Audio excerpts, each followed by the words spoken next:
from here in Israel.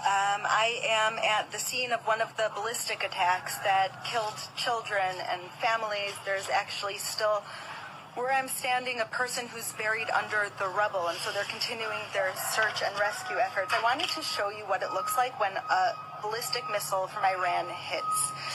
It's something I've never seen before, something the people of Israel have never seen before. These aren't the same missiles as Hamas has been launching or even as Hezbollah has been launching. They're missiles that destroy blocks on end. It's hard to describe in words what I'm seeing, and so I want you to see it. And I came down here because the fellowship, the International Fellowship of Christians and Jews, were the first responders on the ground of humanitarian aid when things like this happen. Assalamualaikum warahmatullahi wabarakatuh. Alhamdulillah. Selamat siang para sedulur-sedulur yang saya cintai dan semoga dicintai oleh Allah SWT. Oke para sedulur, jadi di awal video tadi kita bisa melihat potongan-potongan video yang diambil oleh warga Israel, warga asli Israel yang tinggal di Tel Aviv ya teman-teman. Jadi potongan video pertama adalah video tentang hadirnya kedatangan rudal-rudal hipersonik Iran. Yang masuk di situ adalah rudal Sijil dan rudal Fatah 1 ya, yang kemudian datang dan menghujani kota Tel Aviv, Israel teman-teman. Dan di video kedua itu warga yang ngambil video tadi, warga Israel, orang Wahyudi ya teman-teman. Ini menggambarkan menceritakan tentang blok apartemennya yang dia sewa yang hancur berantakan di situ karena diserang oleh rudal-rudal hipersonik Iran. Nah teman-teman, sebetulnya pemerintah Israel sendiri sudah melarang warganya ya, menekan warganya agar tidak mengambil gambar, nggak mengambil video dari lokasi-lokasi yang diserang oleh Iran gitu kan, agar tidak kemudian mengambil video dan menyebarluaskannya di media sosial. Tapi namanya juga sekarang era digital, pastinya juga susah ya teman-teman. Nah kenapa sih kemudian kok pemerintah Israel ini kemudian melarang warganya untuk kemudian mengambil video, kemudian menguploadnya di media sosial? Karena satu juga pastinya hal ini akan mencoreng ataupun harga diri daripada bangsa Israel ya, bangsa Wahyudi sendiri gitu kan, yang selama ini memang selalu dia sepertinya nggak terkalahkan lah teknologi militernya.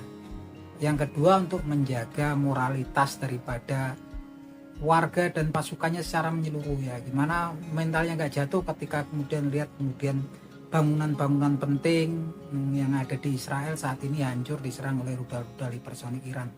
Karena memang ini kan psy-war-nya sudah ketara ya, bahwasanya saat ini ternyata Iran sudah memodifikasi rudal-rudal hipersoniknya yang jenisnya Fatah dan Sijil, yang memang kecepatannya yang dulu dari 5 kali kecepatan suara saat ini sudah 10 kali kecepatan suara.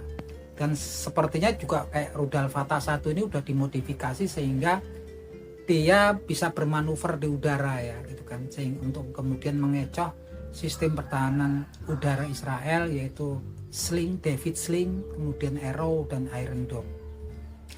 Nah ini memang kemudian belakangan juga diketahui bahwasanya rudal-rudal Fatah 1 dan Sijilnya Iran ini ternyata juga dimodifikasi, dan rudal-rudal tersebut memiliki teknologi stealth atau siluman yang sepertinya ini sesuatu yang baru ya dalam sistem rudal balistik. Artinya kalau kemudian memiliki sistem perangkat siluman yang dimiliki selama ini, kan kita taunya bahwasanya sistem perangkat siluman ini yang nggak bisa dideteksi radar ini adalah jet-jet tempurnya Amerika ya, F-35. Tapi belakangan juga kita tahu kemudian Cina itu punya GC-35 juga, itu Chengdu J-35 juga, dia memang kemudian juga punya teknologi siluman stealth-nya China. Begitupun Su-35-nya, pesawat Su-35-nya Rusia juga memiliki teknologi siluman. Artinya memang nggak menutup kemungkinan Iran ini mempunyai rudal siluman atau stealth yang jenisnya saat ini adalah Fatah 1 dan Sijil. Ini memang pastinya ini bantuan daripada China dan Rusia. Karena ya dari mana kemudian Iran kemudian bisa memodifikasi teknologi siluman? Kalau yang jelas yang punya adalah China dan Rusia teknologi siluman ini. Yang akhirnya memang kemudian keberhasilannya luar biasa, rudal-rudal yang memang diluncurkan kan vertikal nih, rudal-rudalnya Sijil dan Fatah 1 dari masuk atmosfer, lewati atmosfer bumi dulu baru menghujam dia ke arah Israel. Dan kecepatannya ini kan kecepatannya 10 kali kecepatan suara, yang efeknya masif sekali ya. Dan bahkan kemudian kita tahu terakhir itu gedungnya Mossad, agen intelijennya Israel juga kemudian terkena rudalnya Iran ya. Yang jelas memang Iran saat ini sepertinya unggul ya kalau kemudian tempur balistik. Cuman saat ini yang memang jadi tanda tanya kita adalah kemudian ketika angkatan udaranya Israel ini leluasa di atas langitnya Iran gitu kan, dan dia ngebomin gitu kan sampai banyak kemudian orang-orang tertentu seperti 6 orang jenderal tinggi IRGC Iran ini yang kemudian meninggal, dan juga para ilmuwan nuklirnya juga meninggal, nunjukin supremasi Israel di atas udara Iran ya teman-teman. Saya nggak ngerti kemana saat ini angkatan udara Iran, apakah sudah dilumpuhkan Israel. Tapi memang yang mengagetkan ternyata juga pesawat yang selama ini dibilang stealth atau jet siluman, yang ini sepertinya Amerika ini berat sebelah ya. Kenapa saya bilang? Karena rudal pesawat F-35-nya Amerika ini atau yang dibikin Lockheed Martin, pesawat siluman ini kan memang kemudian nggak dijual, nggak diberikan bahkan kepada sekutunya. Tapi ternyata Amerika ini juga menyusupkan memberikannya kepada angkatan udara Israel. Yang lebih mengagetkan lagi ternyata Iran dengan sistem pertahanan udaranya sepertinya produksi sendiri ya. Kalau Rusia kan punya S-400 ya, S-400, tapi Iran punya sendiri dan berhasil menembak jatuh hari kedua, hari ketiga kemarin perang Iran-Israel, konflik Iran-Israel ini, 2 daripada F-35-nya Israel ini jatuh, dan menyusul kemarin hari keempat ya sepertinya 2 lagi F-35-nya Amerika yang F-35-nya Israel ini jatuh. Nah ini meruntuhkan sekarang supremasi pesawat-pesawat siluman eranya punyanya Amerika ya teman-teman. Ternyata angkatan bersenjata Iran ini berhasil menembak jatuh 4 pesawat siluman F-35-nya Israel.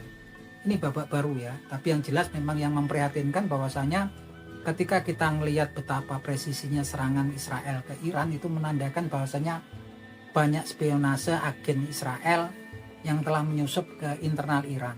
Dan memang yang pastinya susah karena memang di Iran sendiri adalah kemudian populasi Yahudi itu besar banget ya. Jadi populasi Yahudi yang terbesar di diaspora gitu kan, populasi Yahudi yang terbesar selain di Israel itu nomor 1 adalah kemudian di Iran, baru di Amerika. Yang mereka ini sejarahnya panjang ya, mereka datang di Irannya zamannya Nebukadnezar berkuasa di Babilonia. Jadi memang pastinya ada koneksi, karena memang ketika kemudian Israel merdeka tahun 47, terus sebagian Yahudi Iran tuh banyak emigrasi ke Israel, sebagian keluarganya masih tinggal di Iran. Karena saya ngerti banget ya, kalau yang orang Arabnya pastinya juga nggak akan mau mereka kemudian bekerja sama menjadi agennya Israel. Tapi kalau kemudian ada masalah kemudian satu ras, kemungkinan besar ya gitu kan, mereka ada koneksi pertalian familian antara Yahudi di Israel dan Yahudi yang di Iran. Yahudi di Israel itu kan macam-macam, ada yang dari Eropa, tapi ada yang dari Afrika, dan sebagian ada yang dari Iran. Yang dari Iran ini kemudian memang populasinya banyak ya saat ini di Iran. Salah satunya ada di kota Isfahan. Dan memang nggak cuma di Isfahan, di Tahiran dan juga di Natanz ya. Dan ini memang disebutkan ya oleh Rasulullah SAW di sebuah hadisnya sebagai berikut. Bismillahirrahmanirrahim. Yatba'u ad-dajjalum Yahudi Asbahan sab'una alfa alaihim toyalisah. Yang artinya sebagai berikut. Dajjal itu rajanya kaum Yahudi, dia akan muncul, yang akan diikuti oleh 70 orang Yahudi dari kota Isfahan, dan mereka menggunakan toyalisa. Nah, di sini sepertinya saat ini benang merahnya mulai terkuak ya teman-teman. Sepertinya jaringan Yahudi yang ada di Iran saat ini sudah mulai bekerja. Sepertinya mereka menjadi kaki tangannya Israel untuk memberikan informasi tentang kondisi di Iran ya. Sehingga kemudian serangannya kan presisi, hampir nggak mungkin gitu kan, kalau nggak ada agen-agennya yang kemudian menguntit para jenderal daripada petinggi militer Iran dan juga ilmuwan-ilmuwan nuklirnya Iran ini ya.